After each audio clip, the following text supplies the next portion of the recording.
Hello friends, स्वागत आप सभी का एक बार फिर से DLS न्यूज चैनल पर। तो आज तारीख 2 मई 2022 दिन मंडे सोमवार, और आइए बात करते हैं आज के मुख्य समाचार और टुडे ब्रेकिंग न्यूज के अपडेट वीडियो में नजर डालते हैं देश भर की तमाम बड़ी खबरों पर। देखिए दोस्तों, कल रात से ही चांद का इंतजार खत्म हुआ। ईद की तारीख का खानकाह मुजीबिया की तरफ से ऐलान कर दिया गया, क्योंकि कल रविवार को चांद नहीं दिखा और इसलिए देश भर में अब मंगलवार को ईद मनाई जाएगी। 3 मई मंगलवार के दिन ईद का त्योहार रहेगा, ईद उल फितर। रविवार को चांद का दीदार नहीं हो पाया, इसकी वजह से तारीख अब 3 मई को रखी गई है। मरकजी चांद कमेटी की तरफ से ये ऐलान कर दिया गया। आज सोमवार को 30वां रोजा रखा जाएगा मुस्लिम भाई लोगों की तरफ से, और फिर 3 मई को देश भर में ईद उल फितर, ईद का त्योहार मनाया जाएगा, है ना। वह देखिए बड़ी खबर, अप्रैल के महीने में GST कलेक्शन ने सारे रिकॉर्ड तोड़ दिए। सरकार के खजाने में आए 1,68,000 करोड़ रुपए। जी हाँ, इस बार पिछले महीने का जो GST कलेक्शन है वो अब तक के सबसे ज्यादा कलेक्शन के रिकॉर्ड को ब्रेक करते हुए पिछले साल के मुकाबले 20% ज्यादा रहा। अच्छा भाई देखिए दोस्तों, कनाडा में सरदार पटेल जी की प्रतिमा का अनावरण किया। देश के प्रधानमंत्री नरेंद्र मोदी ने वर्चुअली रूप से उद्घाटन करते हुए PM मोदी बोले कि भारतीय कहीं भी रहे अपनी भारतीयता नहीं भूलते हैं। कनाडा में पटेल चौक के अंदर सरदार पटेल की प्रतिमा का ये अनावरण किया गया। देश के PM ने कहा कि भारत वो शीर्ष चिंतन है जो वसुदैव कुटुंबकम की बात करता है। भारत दूसरे के नुकसान की कीमत पर अपने उत्थान के सपने नहीं देखता, बल्कि पूरी दुनिया के कल्याण की कामना करता है। वहीं आपको बता दूं, इस साल 2022 के पहले विदेश दौरे के लिए रवाना भी हो चुके हैं। देश के प्रधानमंत्री मोदी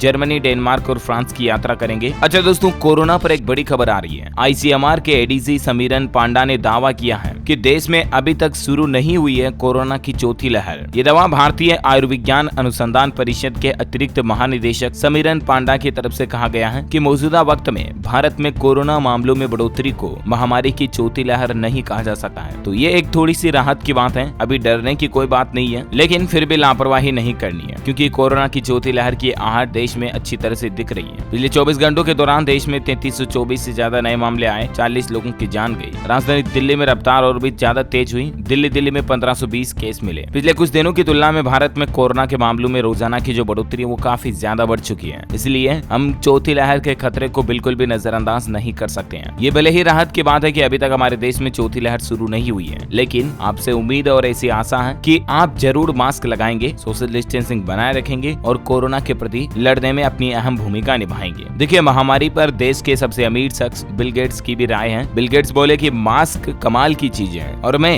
हैरान हूं कि आखिर लोग इसे लगाने से थक क्यों गए। ये कहना देश के सबसे रिचेस्ट पर्सन बिल गेट्स का, माइक्रोसॉफ्ट के फाउंडर का। अच्छा, अगली बड़ी खबर देखिए, देश में बिजली का संकट अभी बहुत ज्यादा गहरा रहा। आपको पता होगा कई राज्यों में घंटों बिजली काटी जा रही है। सप्ताह में 3 बार पीक पावर सप्लाई का रिकॉर्ड भी देखा गया, लेकिन फिर भी पावर शॉर्टेज 10.77 गीगावाट पर पहुंच चुकी है। और अभी चल रही इस पावर क्राइसिस पर रेलवे बोर्ड के अध्यक्ष का भी कहना है कि साल 2021 की तुलना में इस साल कोयले की मांग और खपत में काफी बढ़ोतरी हुई है। देखिए, उत्तर प्रदेश से ग्राउंड रिपोर्ट आ रही कि बिजली कटौती यूपी की अर्थव्यवस्था को भी हिला सकती है। गाँव में बिजली कटौती से सब्जी, गन्ना और दलहन की फसलें भी बर्बाद हो रही है किसान भाई लोगों की, क्योंकि बिजली आ नहीं रही तो पिलाई कैसे करेंगे, वो फसलों को पानी कैसे पिलाएंगे। तो वहीं छोटे व्यापारियों का कहना है कि अगर जनरेटर चलाएंगे तो हम बिक जाएंगे। तो कहने का मतलब कुल मिलाकर के ये दोस्तों कि जहां एक तरफ बिजली कटौती से आम आदमी तो घर पर ही परेशान हो रहा है, क्योंकि इतनी ज्यादा गर्मी पड़ रही है, पंखे कूलर चल नहीं पाते हैं, क्योंकि 10-10 घंटे बिजली काटी जा रही है। गाँव में कई जगहों पर यही हालात है, अधिकतर राज्यों में। लेकिन किसानों के लिए खेती में भी अगर बिजली की सुविधा नहीं मिलेगी तो वो फसलों को कैसे मैनेज करेंगे, राइट। हालांकि बिजली की इस गंभीर समस्या के बीच एक राहत की खबर आ रही है। देखिए, आपके बिजली की समस्या से सुधार में 10 दिन लगने की संभावना है। स्थिति से निपटने के लिए केंद्र सरकार का सारा सिस्टम सक्रिय और अलर्ट मोड पर है। और अब लेट्स सी आगे अपडेट क्या आता है। जो भी खबर आएगी मैं आपको बता दूंगा। वो देखिए अच्छी खबर, गुजरात सरकार ने बड़ी घोषणा करते हुए सरकारी कर्मचारियों के लिए महंगाई भत्ता 3% बढ़ा दिया है। गुजरात के स्थापना दिवस के मौके पर राज्य सरकार ने अपने कर्मचारियों को बम्पर तोहफा दिया। आपको बता दूं, गुजरात के मुख्यमंत्री भूपेंद्र पटेल सरकार की तरफ से सरकारी कर्मचारियों के लिए महंगाई भत्ते को 3% बढ़ाने की घोषणा कर दी है। और ये बढ़ा हुआ DA 1 जुलाई 2021 के हिसाब से ही मिलेगा, यानी लगभग पिछले 10 महीनों का एरियर भी बराबर किस्तों में दे दिया जाएगा, है ना। और वही बैंकिंग न्यूज से बड़ी खबर आ रही है, होम लोन लेना महंगा पड़ेगा क्योंकि HDFC बैंक ने लेंडिंग रेट को बढ़ा दिया। इससे मौजूदा ग्राहकों की EMI बढ़ेगी। जी हाँ, HDFC बैंक की तरफ से ग्राहकों को बड़ा झटका देते हुए लोन रेट यानी ऋण दर में 0.05% की बढ़ोतरी कर दी है। हालांकि ये बढ़ोतरी नए ग्राहकों के लिए नहीं की गई है। जो पुराने ग्राहक हैं सिर्फ उनके लिए बढ़ोतरी हुई है, जिन्होंने पहले से ही लोन लिया हुआ है उनकी EMI हर महीने की किस्त थोड़ी बहुत बढ़ जाएगी। अच्छा भाई, सोने की हॉलमार्किंग पर एक बड़ा अपडेट आ रहा है दोस्तों की 1 जून जून से यानी 1 जून से सोने की अनिवार्य हॉलमार्किंग का दूसरा चरण शुरू होने जा रहा है अगले महीने की 1 तारीख से। और ऐसे में 1 जून से ग्राहकों को सोने की शुद्धता की कंफर्म गारंटी मिल पाएगी, क्योंकि गोल्ड खरीदने और बेचने का नियम ही बदल जाएगा। दोस्तों वैसे तो ये नियम पिछले साल 1 जून 2021 को ही लागू किया गया था, तब ये 256 जिलों में शुरू किया गया था। अन्य शहरों के लिए अभी तक ये अनिवार्य नहीं है, लेकिन अब सेकेंड फेज में इसको देश के अधिकतर शहरों के लिए कंपलसरी यानी कि अनिवार्य किया जा रहा है। ये देख सकते हैं उपभोक्ता मामले विभाग की तरफ से ट्वीट करके इस बात की जानकारी भी दी गई है। अच्छा, अगली खबर देखिए, उद्यमी बनेंगे गोरखनाथ विश्वविद्यालय के छात्र, शुरू कर सकेंगे अपना खुद का स्टार्टअप। दरअसल उत्तर प्रदेश के महायोगी गोरखनाथ विश्वविद्यालय के छात्रों के लिए अच्छी खबर है। छात्र अब अपना खुद का स्टार्टअप, खुद का बिजनेस लॉन्च कर पाएंगे। भारतीय उद्यमिता विकास संस्थान और अहमदाबाद के बीच एक अनुबंध यानी कि पार्टनरशिप साझेदारी हुई है, जिसमें हेल्थ केयर, नर्सिंग आदि के क्षेत्र में उद्यमिता के लिए छात्रों का सहयोग करेगा EDII। तो ये भी स्टूडेंट्स के लिए अच्छी खबर है। अच्छा, बिहार राज्य से बड़ी खबर देखिए दोस्तों, गाय पालने पर सरकार देगी 10,800 रुपए। बिहार में भी मध्य प्रदेश जैसा मॉडल लागू करने जा रही है सरकार। बिहार में गायों को संरक्षण देने के लिए गौशालाओं के साथ साथ निजी गोपालकों को भी प्रोत्साहन देने की तैयारी में है गवर्नमेंट। और ऐसे मीडिया रिपोर्ट्स आ रही दोस्तों की जल्द ही बिहार के मुख्यमंत्री नीतीश कुमार इस तरह की योजना की घोषणा कर सकते हैं, जिसमें प्रति गाय पालक को 10,800 रुपए सालाना देने की सरकार योजना बना रही है। देखते हैं इस योजना की शुरुआत कब होती है, घोषणा कब होती है। जो भी अपडेट आएगा मैं आपको बता दूंगा। बिहार से एक और बड़ी खबर आ रही है कि मिड डे मील के मेन्यू में बदलाव किया गया है। अब सलाद की जगह छात्रों को पुलाव मिलेगा। अब सरकारी स्कूल के बच्चों को सलाद की जगह हरी सब्जियों से युक्त पुलाव दिया जाएगा। इसको लेकर तैयारियां भी हो चुकी हैं। बाकी दोस्तों, बिहार के 28 जिलों में नए ट्रैफिक थाने भी खोले जाएंगे। DSP के हाथों में होगी इनकी कमान, ताकि राज्य में सभी जिलों में जल्द ही ट्रैफिक से संबंधित समस्याओं का निपटारा हो सके और व्यवस्थाओं को बेहतर तरीके से मैनेज किया जा सके। इसीलिए 28 जिलों में नए ट्रैफिक थाने खोले जाएंगे, है ना।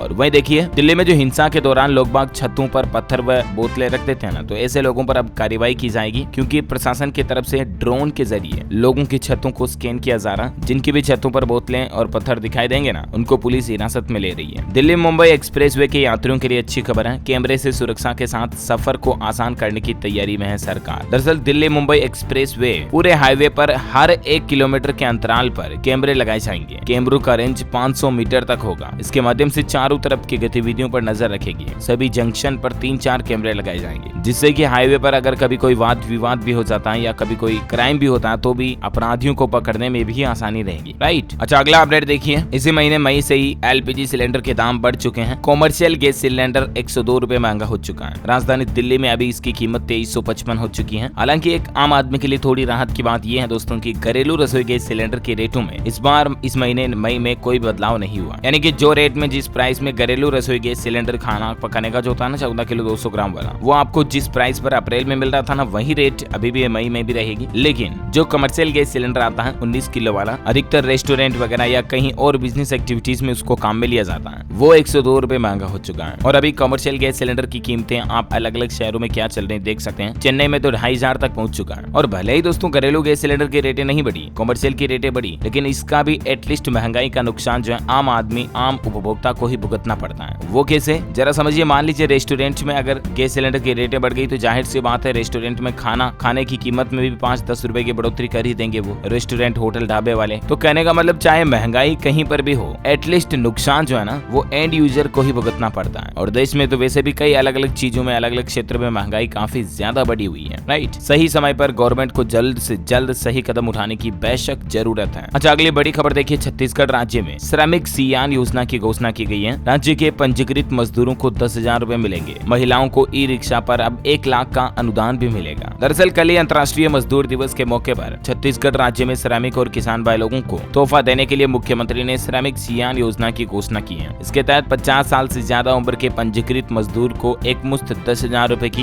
राज्य सरकार की तरफ से आर्थिक सहायता राशि दी जाएगी। इसके अलावा भी महिलाओं के लिए ई-रिक्शा पर अनुदान 50,000 रुपए से बढ़ाकर 1 लाख रुपए कर दिया है। नवनीत सुरक्षा योजना में बच्चियों की आयु सीमा को 18 साल से बढ़ाकर 21 साल कर दिया है। इससे भी बहुत सी बच्चियों को फायदा होगा। कुछ और बड़ी घोषणाएं आप देख सकते हैं। छत्तीसगढ़ में मुख्यमंत्री भूपेश बघेल जी की कैबिनेट बैठक में कई और प्रस्तावों पर भी मुहर लगाई गई। कर्मचारी पेंशन योजना को 1 अप्रैल से ही मंजूरी दी गई। बेकार पड़े मोटल में खुलेंगे बार, मर्ज होगी बिजली कंपनियां भी। भूपेश कैबिनेट के कुछ अहम फैसले देख सकते हैं आप। इसके अलावा दोस्तों छत्तीसगढ़ के लोगों के लिए एक और अच्छी खबर है कि जन्म प्रमाण पत्र, जाति प्रमाण पत्र सहित सारे सर्टिफिकेट अब आपको घर बैठे ही मिल जाएंगे। राज्य के 14 नगर निगम में आज से 13 सेवाओं की होम डिलीवरी सर्विस शुरू होने जा रही है। मुख्यमंत्री ने मितान योजना शुरू की है और इस मितान योजना में आपको घर बैठे किसी भी तरह का प्रमाण पत्र बनवाना है, बना सकेंगे आप। इसके बारे में ज्यादा जानकारी लेने के लिए आप 14545 पर टोल फ्री नंबर पर कॉल भी कर सकते हैं। ओके, वही दोस्तों कल अक्षय तृतीया है, जिसे जनरली कई जगहों पर आखा तीज भी कहते हैं और माना जाता दोस्तों की अक्षय तृतीया पर स्पेशली सोना वगैरह और या कुछ न कुछ शॉपिंग खरीदारी की जाती है, राइट। मांगलिक कार्यों के लिए अक्षय तृतीया पर खरीदारी करने का शुभ मुहूर्त जो है वो रहेगा 3 मई को सुकर्मा योग में अक्षय तृतीया मनाई जाएगी और इस बार अक्षय तृतीया पर एक शुभ संयोग भी बन रहा है। और क्योंकि दोस्तों अक्षय तृतीया के दिन संपूर्ण दिन में आप कभी भी खरीदारी या निवेश कर सकते हैं क्योंकि पूरा दिन शुभ रहेगा, लेकिन इसमें भी अति उत्तम शुभ मुहूर्त की अगर बात करें तो दोस्तों पूजा के लिए तो शुभ मुहूर्त रहेगा सुबह 5:39 से दोपहर 12:18 तक के बीच में आप पूजा कर सकते हैं। 3 राजयोग बनेंगे इस दरमियान। वहीं सोना चांदी खरीदने का शुभ मुहूर्त रहेगा सुबह 5:39 से अगले दिन सुबह 5:38 तक कभी भी आप खरीद सकते हैं। चौगड़िया मुहूर्त की बात करें तो दोपहर के लिए शुभ मुहूर्त रहेगा दोपहर 3:38 से 5:18 के दौरान आप खरीदारी कर सकते हैं। ये भी अति उत्तम और शुभ रहेगा। ओके, चलिए अगली बड़ी खबर है। तैयारी में जुटा कल्याण विभाग। झारखंड में 506 होटलों के 22,000 बच्चों को सरकार देगी मुफ्त भोजन। झारखंड में कल्याण विभाग के छात्रावास में रहने वाले सभी छात्र छात्राओं के लिए अच्छी खबर है, इससे हजारों स्टूडेंट्स को लाभ मिलेगा। अच्छा, एक बड़ी खबर आ रही है दोस्तों की क्या आपको भी मिला SBI बैंक अकाउंट ब्लॉक होने का मैसेज? तो आपको इसकी पूरी सच्चाई जान लेनी चाहिए। दरअसल बात कुछ यूं कि आजकल कई लोगों को इस तरह का मैसेज आ रहा कि डियर कस्टमर या डियर अकाउंट होल्डर, आपके SBI बैंक के डॉक्यूमेंट जो है ना वो एक्सपायर हो गए हैं और आप अपने खाते को अगर चालू रखना चाहते हैं तो आप इस लिंक पर क्लिक करें और वो लिंक बिल्कुल फर्जी है। ध्यान रखिएगा, ये मैसेज भी बिल्कुल फर्जी है। SBI ने खुद ऐसे मैसेज से आपको सावधान रहने की चेतावनी दी है। आपके पास अगर इस तरह का मैसेज आता है तो तुरंत आप इसको रिपोर्ट कर सकते हैं report.phishing@sbi.co.in ईमेल पते के जरिए, है ना। ऐसे किसी भी लिंक पर क्लिक ना करें वरना उल्टे और आपके बैंक खाते से पैसे कट सकते हैं। अच्छा, बात SBI की हो ही रही है तो आपको बता दूं, अगर आप भी LIC IPO वगैरह में पैसा लगाना चाहते हैं ना तो SBI आपको फ्री में डीमेट और ट्रेडिंग खाता खोलने का भी मौका दे रहा है और ये कर सकते हैं आप SBI के योनो ऐप के जरिए। ऑफर में निवेश भी कर सकते हैं। ओके, अच्छा दोस्तों, टैक्स पेयर्स के लिए एक जरूरी सूचना आ रही है। अपडेटेड रिटर्न फाइल करने के लिए IT डिपार्टमेंट की तरफ से एक नया फॉर्म जारी किया गया। आम बजट 2022-23 में करदाताओं को ITR को दाखिल करने के 2 साल के भीतर उसे अपडेट करने की अनुमति दी गई है। हालांकि इस अनुमति से पहले करों का भुगतान करना जरूरी होगा। अच्छा, वहीं देखिए एक बड़ी खबर कि सरकार ने नहीं दिया EV निर्माताओं को प्रोडक्शन बंद करने का आदेश। मीडिया रिपोर्ट्स का खंडन करते हुए केंद्रीय सड़क परिवहन और राजमार्ग मंत्रालय का कहना है कि ऐसी जो खबरें चल रही हैं वैसा आदेश सरकार की तरफ से जारी नहीं किया गया। आइला ये क्या, देखिए आपके पिछले 10 दिन से तो ऐसी खबरें चल रही हैं और इतने दिन बाद अब गवर्नमेंट करेगी हमने तो ऐसा कोई आदेश जारी नहीं किया, क्योंकि इतने दिन ऐसी खबरें चल रही थी ना, दावा किया जा रहा था जिनमें की सरकार ने इलेक्ट्रिक 2 व्हीलर निर्माताओं को, इलेक्ट्रिक वाहनों जो स्कूटर वगैरह में आखिरकार रोजाना आग लगने की घटनाएं देखी जा रही ना, उसके बाद नए प्रोडक्ट लॉन्च करने पर फिलहाल रोक लगा रखी है। लेकिन गवर्नमेंट का कहना है कि ऐसा कुछ भी नहीं है। अच्छा, वह देखिए आज असम के दौरे पर होंगे राष्ट्रपति रामनाथ कोविंद। बोडो साहित्य सभा के 61वें सत्र में हिस्सा लेंगे। अच्छा, कुछ और महत्वपूर्ण और काम की खबरें देखेंगे, लेकिन फिलहाल आज के मौसम अपडेट देख लेते हैं। देखिए आप 3 दिन बारिश व बर्फबारी की संभावना है। हिमाचल में 6 जिलों में आंधी का अलर्ट भी है। अगले 5 दिनों तक देश के कई हिस्सों में बारिश की चेतावनी है मौसम विभाग की तरफ से। उत्तर प्रदेश में भी देखिए आगरा में धूल भरी आंधी के साथ बारिश देखी गई। कई जगहों पर पेड़ और खंभे गिरे, एक बच्चे की जान भी चली गई। पश्चिम बंगाल में आंधी के साथ तेज बारिश ने कहर मचा दिया। अलग अलग घटनाओं में 3 लोगों की मौत हो गई। लू और बढ़ते तापमान को लेकर स्वास्थ्य मंत्रालय ने कई राज्यों के लिए एडवाइजरी भी जारी की और कहा कि बीमारियों को लेकर आप अलर्ट रहें, क्योंकि आजकल मौसमी बीमारियां काफी ज्यादा हो रही हैं और मौसम वगैरह की वजह से भी काफी लोग बीमार हो रहे हैं, तो आप सावधान रहें, खुद का ध्यान रखें। झारखंड राज्य में भी देखिए झमाझम बारिश हुई। कई जिलों में आंधी तूफान और टेम्परेचर गिरते ही मौसम बदला और इन सब के बीच संपूर्ण भारत का आज 2 मई 2022 का मौसम पूर्वानुमान आखिर क्या कहता है। तो अगले 24 घंटों के दौरान उत्तर पूर्व भारत, पश्चिम बंगाल, सिक्किम, बिहार के कुछ हिस्सों में, झारखंड, उड़ीसा, केरल, दक्षिण कर्नाटक और अंडमान निकोबार में हल्की मध्यम बारिश की संभावना है। वहीं जम्मू कश्मीर, लद्दाख, हिमाचल प्रदेश, उत्तराखंड और पूर्वी उत्तर प्रदेश में भी हल्की बारिश हो सकती है। कुछ और राज्यों में भी बारिश की चेतावनी है, जो भी आप देख सकते हैं। बाकी पश्चिमी राजस्थान, मध्य प्रदेश, तेलंगाना, जम्मू संभाग, विदर्भ और हिमाचल प्रदेश, यहाँ पर अलग अलग जगहों पर लू की स्थितियां जारी रहेगी। ओके, मौसम अपडेट के बाद कुछ कोरोना बुलेटिन देखिए। देश में कोरोना संक्रमण बढ़ रहा है। राजधानी दिल्ली में 1520 नए केस आए। कर्नाटक राज्य ने जापान और थाईलैंड से आने वाले लोगों, पर्यटकों के लिए निगरानी के निर्देश भी दिए। उत्तर प्रदेश में 14 एनसीसी कैंडिडेट्स कोरोना संक्रमित पाए गए। कैंट इलाके में चल रहा था कैंप और सभी को अब होम आइसोलेट किया गया। हालांकि राहत की बात है, कोई गंभीर हालत में नहीं है। और पूरे भारत में तो कोरोना के मामले क्या चल रहे मैंने मैंने आपको बता ही दिया। अच्छा, कोरोना के बाद कुछ एजुकेशनल अपडेट देखिए। हिमाचल प्रदेश शिक्षा विभाग ने विद्यार्थियों को राहत दी है। स्कूल में प्रवेश लेने की तारीख को बढ़ा दिया है। पहले अंतिम तिथि 30 अप्रैल थी, उसको बढ़ाकर अब 7 मई कर दिया है। हिमाचल प्रदेश के सरकारी स्कूलों में अगर कोई एडमिशन लेना चाहता है तो अभी 7 मई तक फॉर्म भर सकते हैं। वहीं राजस्थान में फ्री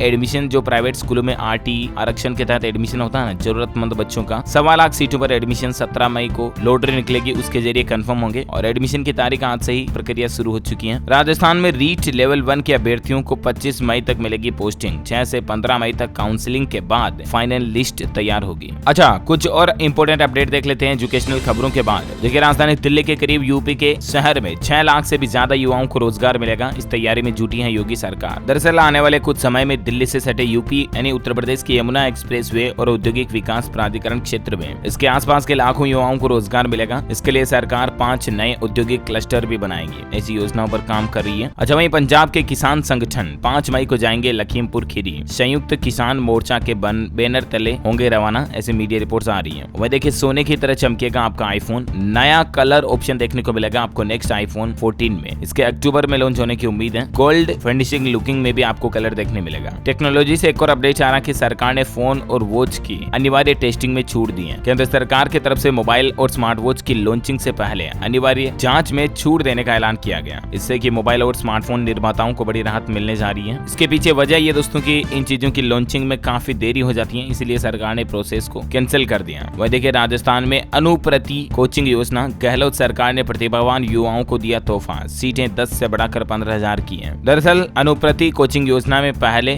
जो छात्रों को फ्री में कोचिंग दी जाती, इसकी अधिकतम सीटें 10,000 थी, उसको बढ़ाकर 15,000 कर दिया, 1.5 गुना बढ़ा दिया। अब राज्य के 15,000 होनहार छात्रों को हर साल फ्री कोचिंग की सुविधा का मौका मिलेगा। अच्छा, वहीं देखिए, तंबाकू मुक्त उत्तराखंड को 5 लाख लोग मिलेंगे शपथ। स्वास्थ्य मंत्री डॉक्टर धन सिंह रावत ने एक नए अभियान की शुरुआत की है उत्तराखंड में तंबाकू छोड़ने के लिए। बद्रीनाथ धाम में एक दिन में 15,000 लोग कर सकेंगे दर्शन। 4 धाम यात्रा के लिए 45 दिनों तक नई व्यवस्थाएं लागू रहेगी। डिटेल्स ज्यादा आप देख सकते हैं। उत्तर प्रदेश प्रयागराज में बनेंगे 75 नए अमृत सरोवर, पर्यटकों को भी आकर्षित करेंगे। रूस यूक्रेन जंग पर अपडेट आना। यूक्रेन ने दावा किया खार्किव के 4 गांव रूस से छीने। अब तक 219 बच्चों के जान जाने की खबर। अच्छा, हमारे भारत के लिए एक और बड़े ही गौरव की बात देखिए दोस्तों, CIA को मिला नया CTO और वो भारतीय मूल के हैं। भारत वर्ष के नंद मूलचंदानी चीफ टेक्नोलॉजी ऑफिसर बने हैं CIA के। ये दिल्ली में स्कूल में पढ़ाई भी कर चुके हैं। जानकारी के लिए बता दूं दोस्तों, CIA का मतलब है सेंट्रल इंटेलिजेंस एजेंसी, जो कि अमेरिका की खुफिया एजेंसी है, जिसके टेक्नोलॉजी ऑफिसर बने हैं हमारे भारतीय मूल के नंद मूलचंदानी। CIA अमेरिका में ठीक वैसे ही काम करते हैं जैसे हमारे भारत में RAW वगैरह है ना, secret agencies for national defence के लिए, है ना। अच्छा, मैं देखिए, हिमाचल पर्यटकों के लिए खुला नया पर्यटन स्थल। 16,000 फीट की ऊंचाई पर बर्फ में आप मस्ती कर पाएंगे। दरअसल सिंकुला दर्रे का दीदार अब आप कर पाएंगे, क्योंकि इतने दिन ये बंद था, इसको खोल दिया है। अच्छा, वहीं अपडेट देखिए अगला। राजस्थान में प्रचंड गर्मी के बावजूद स्कूलों में 17 मई से गर्मी की छुट्टियां जारी हो जाएगी। आदेश जारी हो चुके हैं इसको लेकर। संगीता सिंह बनी CBDT की नई चेयरपर्सन। वित्त मंत्रालय के द्वारा इस बात की जानकारी दी गई है। CBDT केंद्रीय प्रत्यक्ष कर बोर्ड की तरफ से अब नए चेयरपर्सन को नियुक्त किया गया, संगीता सिंह जी को। वहीं देखिए, उत्तर प्रदेश के मुख्यमंत्री योगी आदित्यनाथ ने गोवंश को गर्मी से बचाने के लिए ब्लॉक स्तर पर बड़े आश्रम स्थल बनाने के निर्देश भी दिए हैं, ताकि गायों को जो गर्मी की समस्या है उससे ना जूझना पड़े। अच्छा, मैं देखिए, परशुराम जन्मोत्सव और ईद पर सुरक्षा के लिए 110 संवेदनशील पॉइंट चिन्हित किए गए हैं। 15,000 जवानों की तैनाती की गई है मध्य प्रदेश ग्वालियर में, ताकि खरगोन में जो घटनाएं हुई उस तरह की घटनाएं ना हो। अच्छा, ED ने चीनी कंपनी पर कसा शिकंजा। MI कंपनी Xiaomi जो है भारत में मोबाइल फोन बनाने वाली कंपनी, उस पर 5,551 करोड़ रुपए की धोखाधड़ी की रकम जब्त करके कार्रवाई की गई। खेल समाचार पर अंतिम अपडेट आ रहा दोस्तों। धोनी की कप्तानी में CSK ने कमाल कर दिखाया। हाई स्कोरिंग मैच में SRH को 13 रन से हराया। मुकेश चौधरी ने 4 विकेट लिए। ओके, इसी कड़ी में आज दिन भर की तमाम बड़ी खबरें, मुख्य समाचार, टुडे ब्रेकिंग न्यूज का अपडेट वीडियो यहीं फिनिश होता है। और हाँ, आप मुझे कमेंट करके बताइए दोस्तों कि